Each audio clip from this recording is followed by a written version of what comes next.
मुकेश, आज हेमंत सोरेन को लेकर के काफी असमंजस बना रहा है, इसमें क्या अपडेट है?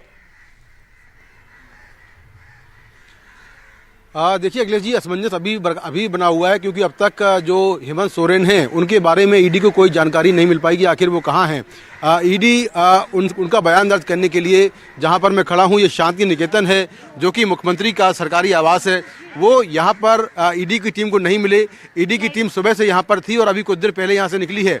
इसके बाद ईडी की टीम झारखंड भवन गई, वहाँ पर भी हेमंत सोरेन नहीं मिले। और इसके बाद मोतीलाल नेहरू मार्ग पर जो हेमंत सोरेन के पिता का आवास है वहाँ पर भी ईडी की टीम गई थी, लेकिन वहाँ भी वो नहीं मिले हैं। तो ईडी की टीम अभी उनको लोकेट नहीं कर पाई है।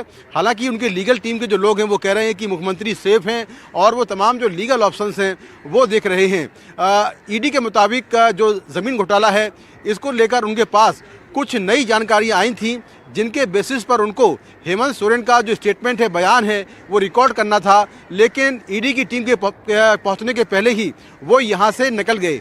उनका जो चार्टर्ड विमान है वो भी दिल्ली एयरपोर्ट पर खड़ा हुआ है क्योंकि उनको आज झारखंड निकलना था, लेकिन वो झारखंड के लिए रवाना नहीं हुए हैं। तो ऐसे में फिलहाल वो कहाँ हैं इसके बारे में कोई जानकारी नहीं मिल पाई है। इसके पहले ईडी उनको 8 बार सम्मन कर चुकी थी, लेकिन वो 8वां बार पूछताछ के लिए पेश नहीं हुए थे। बाद में उन्होंने ईडी की टीम को सीएम आवास में बुलाया और फिर ईडी की टीम ने जाकर सीएम आवास में उनसे पूछताछ की थी।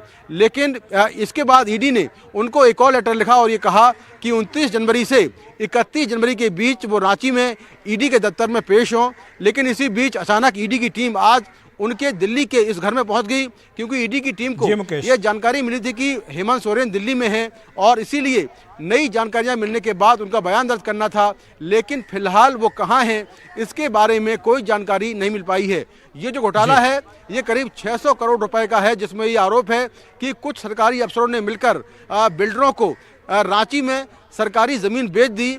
और इस मामले में ईडी ने अब तक 14 लोग गिरफ्तार किए हैं, जिसमें रांची के पूर्व डीसी छवि रंजन भी शामिल हैं। और आरोप यह है कि यह जमीन जो बेची गई है इसमें कुछ जमीन हेमंत सोरेन के बहुत करीबी लोग हैं या उनके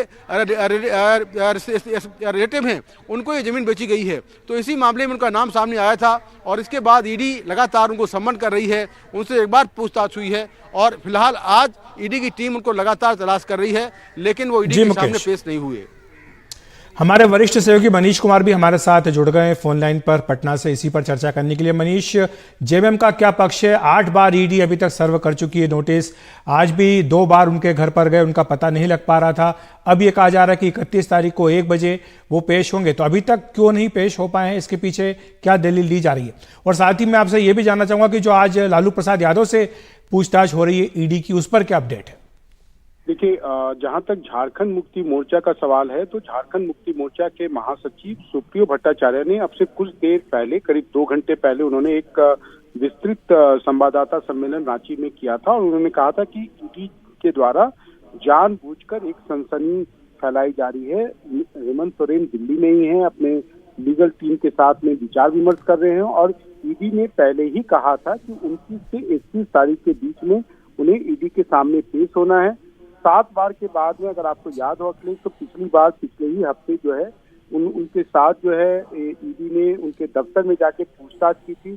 काफी लंबी चौड़ी पूछताछ हुई थी और आज भी जो ईडी के दफ्तर को, ईडी के अधिकारियों को जो ईमेल किया गया है, उस ईमेल में इस पूरे मामले के बारे में हेमंत सोरेन ने अपना जो स्टैंड है वो फिर से क्लैरिफाई किया है, अपने स्टैंड को साफ किया है।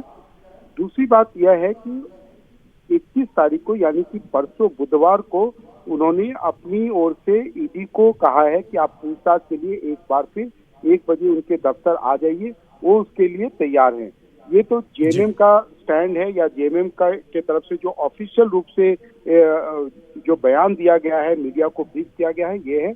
और दूसरी बात, जहां तक लालू यादव का सवाल है तो इसके बारे में भी ईडी के सूत्र कह रहे हैं कि कुछ देर पहले उन्होंने कहा है कि शायद उनको हिरासत में इस मामले में ले सकती है। लेकिन जहां तक राजद के सूत्रों का सवाल है, वहां पर मीसा भारती जो इस मामले में आरोपी भी है, एक नया मामला दर्ज किया गया है जिसमें लालू यादव आरोपी नहीं है, इसमें राबड़ी देवी और मीसा भारती और उनकी एक बहन इस मामले में आरोपी है। और उनका आरजेडी के लोगों का, खासकर मीसा भारती का कहना है कि इस मामले में जब भी पूछताछ हुई है, वो चाहे लालू यादव हो या तेजस्वी हो या मीसा भारती हो, वो कोई भी जांच एजेंसी हो, इनकम टैक्स ने शुरू किया था, बाद में सीबीआई ने भी इस मामले में जांच की थी, चार्जशीट भी किया था।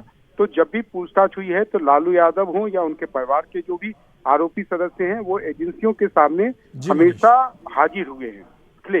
जी।